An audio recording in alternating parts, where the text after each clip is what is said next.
खबर दिल्ली से है, जहां पे हरियाणा में बम्पर जीत के बाद हरियाणा के मुख्यमंत्री नायब सिंह सैनी पहुंचे हैं दिल्ली पीएम मोदी से मुलाकात करने के लिए। बड़ी खबर आ रही है, जहां पे जीत के बाद नायब सिंह सैनी पीएम मोदी से मुलाकात करने के लिए दिल्ली पहुंचे हैं। और जीत के बाद ये पहला मौका जब पीएम मोदी से मुलाकात करेंगे नायब सिंह सैनी, और वो चेहरा जिसने हरियाणा में माहौल और मौका दोनों बदल दिया, जहां पे जो बाजी थी वो बीजेपी के खाते में जा गिरी। और देखिए किस तरीके से बीजेपी ने यहां पे बम्पर जीत हासिल की। लिहाजा जीत के बाद जो सेलिब्रेशन का दौर है वो यहां पर चल रहा है, और सेलिब्रेशन के बीच जो हरियाणा के मुख्यमंत्री नायब सिंह सैनी वो पहुंचे हैं दिल्ली पीएम मोदी से मिलने के लिए। पीएम आवास पहुंचे हैं नायब सिंह सैनी, और जीत के बाद ये पहला मौका होगा जब दोनों नेताओं की मुलाकात होगी। और देखिए जिस तरीके से पीएम मोदी के चेहरे के साथ साथ राज्य के तौर पर नायब सिंह सैनी के चेहरे को यहाँ पे आगे रखा गया।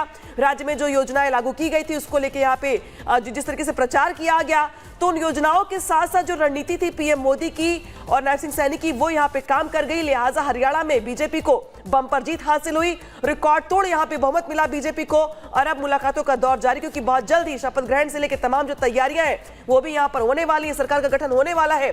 उससे पहले जीत के बाद पहुंचे हैं हरियाणा के मुख्यमंत्री पीएम मोदी से मुलाकात करने के लिए।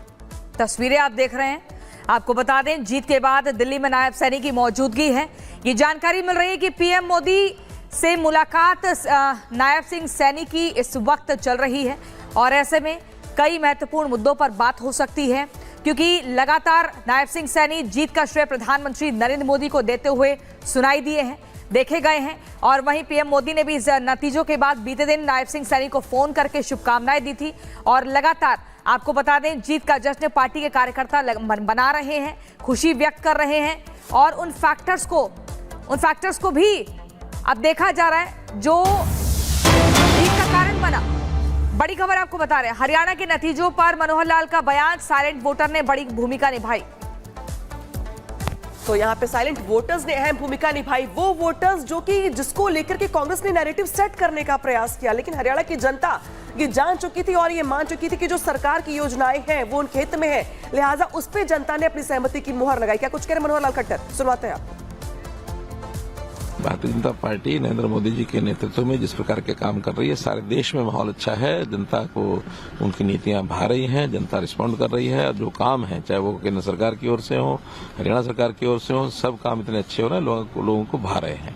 तो लोगों के मन को भाने वाले इस प्रकार का जो रिजल्ट दिया है, और साइलेंट वोटर जो है इसमें बहुत बड़ी भूमिका निभाई है उसने, क्योंकि वोकल वोटर तो हमेशा मीडिया में इधर उधर जा करके या जाके एजेंसियों को अपनी बात बताया था, साइलेंट वोटर को बताता नहीं है।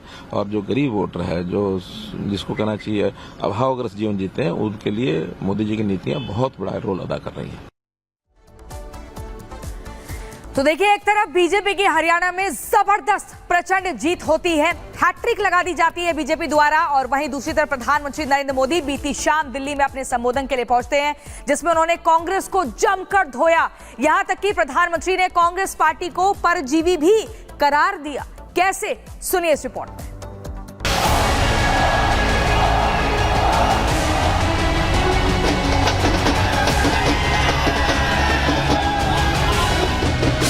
हरियाणा के दंगल में बीजेपी ने लठ गाड़ दिए।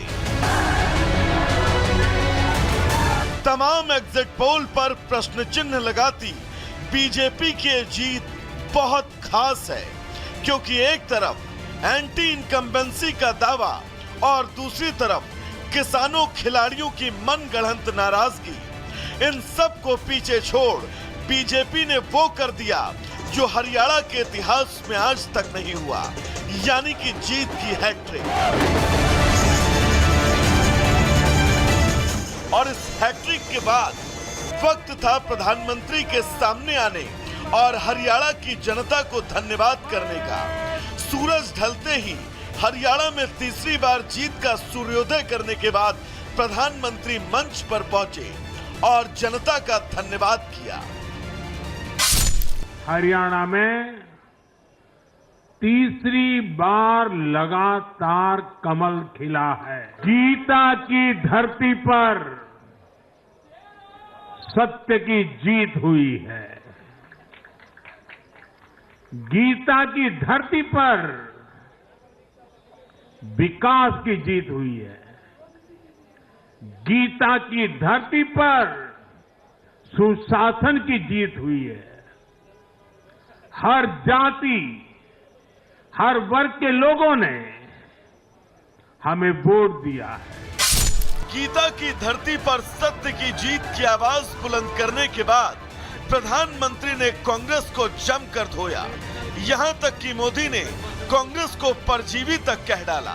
कांग्रेस आज पूरी तरह परजीवी पार्टी बन गई है।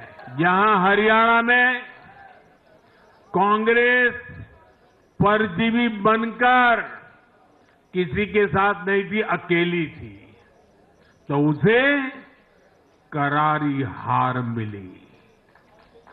जम्मू कश्मीर में उसकी सहयोगी पार्टी डर के मारे पहले से कई कह रही थी कि कांग्रेस की वजह से उसे नुकसान हो रहा है। नतीजों में भी वही दिखा है। लोकसभा में कांग्रेस जितनी सीटें जीती, उनमें आधी से ज्यादा सीटें वो अपने सहयोगियों की वजह से जीती है।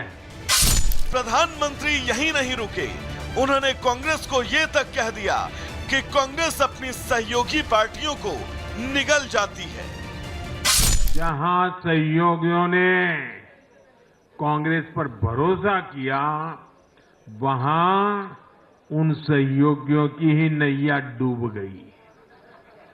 कई राज्यों में कांग्रेस के खराब प्रदर्शन का खामियाजा उसकी सहयोगी पार्टियों को उठाना पड़ा। कांग्रेस ऐसी परजीवी पार्टी है जो अपने सहयोगियों को ही निगल जाती है। प्रधानमंत्री ने हरियाणा के विकास का वादा भी जनता को दिया। पीएम ने कहा कि आने वाले साल में हरियाणा और तेजी के साथ आगे बढ़ेगा और इसकी गारंटी मैं खुद लेता हूं। मैंने विकसित भारत के लिए 4 स्तंभों की चर्चा बार बार उस चर्चा को आपके सामने रखा है। ये 4 स्तंभ किसान, युवा, महिलाएं और गरीब। जम्मू कश्मीर हो या हरियाणा, हम विकास को इन्हीं 4 धाराओं के, 4 स्तंभों के बलबूते पर देश को विकसित भारत बनाने की दिशा में आगे बढ़ रहा है। इनको सशक्त करना ही भाजपा की प्राथमिकता है। प्रधानमंत्री ने मंच से कांग्रेस पर जमकर हमला बोला, क्योंकि चुनावी नतीजों और एग्जिट पोल में कांग्रेस को बढ़त मिलती देख कांग्रेस के तमाम नेता अति आत्मविश्वास में थे और उनके खेमे में तो अंदर खाने मुख्यमंत्री बनने तक के लिए कश्मकश शुरू हो चुकी थी। लेकिन हरियाणा की जनता को तो कुछ और ही मंजूर था और ये सब कांग्रेस के लिए बस ख्याली पुलाव साबित हुआ। Bureau report, Republic Bharat. तो हरियाणा की जीत का असर बाकी राज्यों पे भी दिखाई देगा। हरियाणा में चुनावी नतीजों के सामने आने के बाद जलेबी जमकर वायरल हो रही है। इस बीच जो बड़ी बातें हैं वो क्या है दरअसल, देखिए इस जीत का जो असर पड़ेगा वो महाराष्ट्र पे पड़ेगा। इसी के साथ साथ अगर बात की जाए तो हरियाणा के नतीजों से कार्यकर्ताओं का जो जोश है वो डबल हो जाएगा, बढ़ जाएगा। बीजेपी पूरी तैयारी के साथ जीत की हुंकार भरेगी, क्योंकि मोराल यहाँ पे अप रहेगा। अपने दम पे सरकार बनाने को लेकर भी यहाँ पे बीजेपी जोर देगी, जो बाकी सहयोगी उनके भरोसे नहीं बैठेगी। मोदी के कामों के आधार पर वोट मांगेगी यहाँ पे जनता, क्योंकि जो ब्रांड मोदी एक बार फिर से यहाँ पे हिट होता दिखाई दे रहा है।